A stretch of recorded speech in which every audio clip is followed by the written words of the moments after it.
The Panagia Portaitissa of the Iviron Theotokos is an Eastern Orthodox icon of the Virgin Mary which was painted by Luke the Evangelist. According to the sacred tradition of the Eastern Orthodox Church, the icon is referred to as Wonderworking, meaning that numerous miracles have been attributed to the intercession of the Theotokos by persons praying before it. The original of this image is found in the Georgian Iviron monastery on Mount Athos in Greece, where it is believed to have been since the year 999.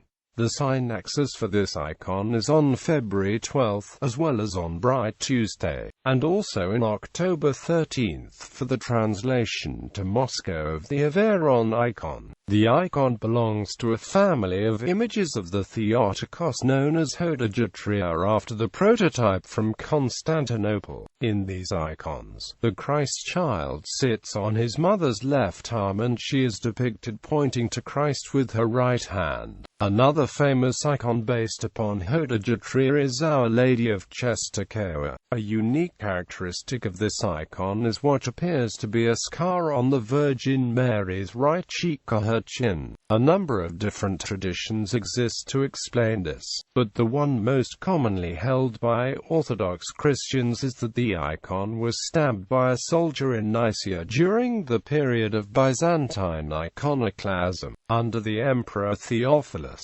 According to tradition, when the icon was stabbed, blood miraculously flowed out of the wound. The original in Iveron is encased in a chased riza of silver and gold covering almost all the image except the face, as is common with the most venerated icons. History. According to the Orthodox Church's sacred tradition, the icon was at one time in the possession of a widow in Nicaea. Not wanting the icon to be seized and destroyed by the iconoclasts, she spent all night in prayer and then cast the icon into the Mediterranean Sea. The widow's son later went to Mount Athos, where he became a monk and recounted the miracle of the bleeding wound, and how the icon had been placed in the sea. Much later, the icon was recovered from the sea by a Georgian monk named Gabriel, who was laboring at the Iviron monastery on Mount Athos. This occurred on Tuesday of Bright Week, and is commemorated annually on that day. The icon was taken to the Catholicon of the monastery from which the icon gets its name. The tradition goes on to say that the following day, when the monks entered the church, they could not find the icon. After searching, they discovered the icon hanging on the gates of the monastery.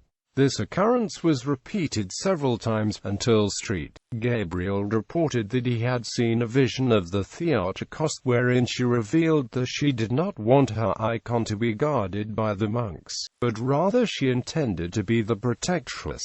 After this, the icon was permanently installed above the monastery gates, where it remains to this day. Because of this, the icon came to be called Portaitissa, or gatekeeper. This title was not new for the Virgin Mary, but comes from a verse of the Acathist to the Mother of God. Rejoice, O blessed gatekeeper, who opens the gates of paradise to the righteous. Orthodox monks and nuns throughout the world will often place an icon of the Theotokos Eva Sky on the monastery gates. It is also common in Orthodox temples to place an icon of the Theotokos Portaitissa on the inside of the iconostasis, above the holy doors, looking towards the holy table.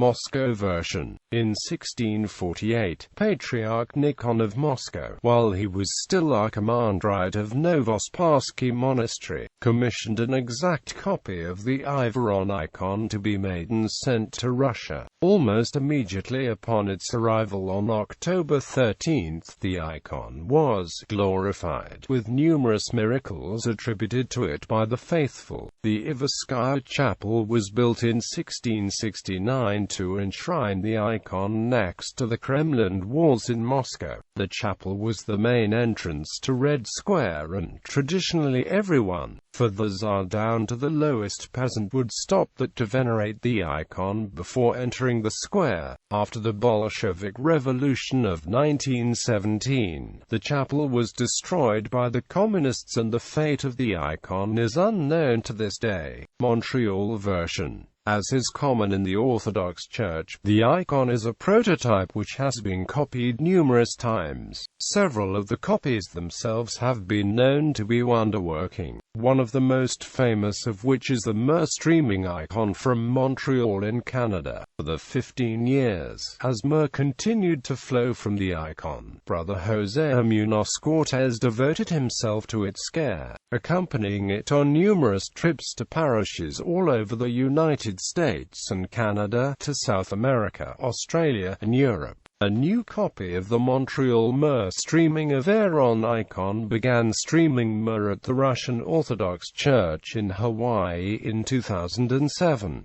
Several feast days during the liturgical year celebrate a few of these miracles.